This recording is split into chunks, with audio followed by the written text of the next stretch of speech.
I feel like it's been 90 million years I've been hearing about the NSX. It teased us, they went up and down, they changed the engine configuration, they changed a lot of things about the car, but here it is, finally. Here it is. And, I mean, in a sense, you know, they're playing with ideas like the P1 and the LaFerrari and the i8 in that it's a very advanced powertrain. There's a lot of stuff's going on. Yeah, they kind of went for broke with the technology. I mean, they didn't hold anything back there. They put it all on the table. Unfortunately, that's translated into a good, what, 3,800 pounds? 3,800 pounds, yeah.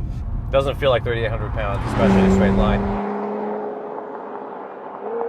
All right, this is our second day. We drove at Sonoma Raceway yesterday, so we got to really open it up, turn everything off, beat it up a little bit. I broke it a couple times, which happens. As you do. And then we spent a couple hours on the winding roads today, and in my opinion, as a track car, it's pretty good, but out here is when it really comes alive. It feels at home here. It feels weirdly hunkered down. It feels agile. It feels quick. I mean, it feels relatively agile. But for these roads, it's just about dialed in just right, I think. It's very comfortable. It's high enough I can run over a curve without, like, really worrying about it so much. It doesn't have that same, like, precious feeling in both senses of the word as, say, a Ferrari. They keep saying it's the everyday supercar. Does that make any sense to you? I don't know. It's funny because having just driven the McLaren 570S, McLaren is insistent on saying that their $185,000 car is not a supercar, it's a sports car. So it's kind of in that gray zone. It's a really high performance car, but it's not like a scissor door, crazy, super exotic carbon fiber supercar. And I don't think it's a supercar. And interestingly, the chief engineer, who we spent some time with, describes it as an exotic sports car, which is a throwback term that I actually really like. And it also captures a little bit of the restraint. I think there's a lot of restraint, there is restraint in this car. Transmission's fabulous. There's no hits to your solar plexus, but there's also no like weight changes that you haven't asked for.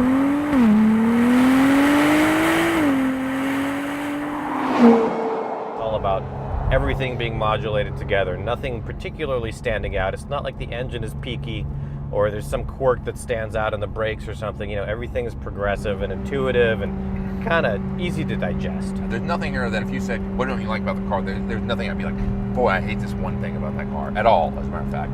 Now, there's things that I would say, oh, I do wish I'd hear more of a wail from behind here. The engine is behind my head.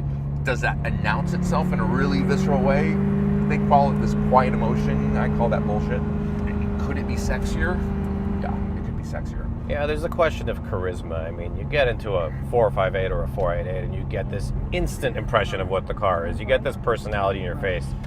But that means you are the Ferrari guy. And one of the beauties about this car is that you can go pretty stealth, which is pretty cool. I mean, you don't have to be, you know, the guy that the chicks roll their eyes at, like, oh, he thinks he's cool. This is sort of cool by sort of not announcing itself. Yeah, for a car that's this wide and this low, it's pretty damn discreet.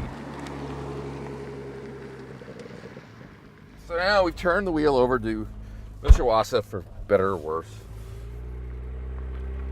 Yeah, we're getting thumbs up from this Acura driver. Hey, stop. What do you think? You all right? Car, dude. You see? Badass car. He's driving a Honda. All right. There you go. There's a Honda driver. Honda people know.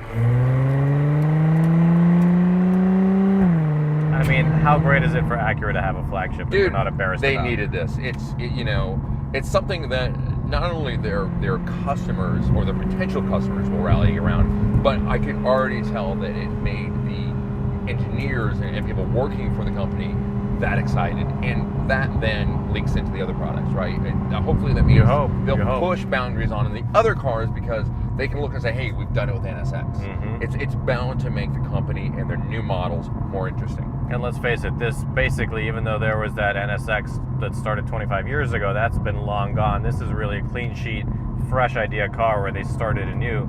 It'll only get better from here. It'll only get better. That's a great point. And I do think if this is your starting point, things are actually pretty good. You and I don't think are the target demographic for this car. I don't think they're aiming it at drivers like us. You know, I mean, we drive for fun.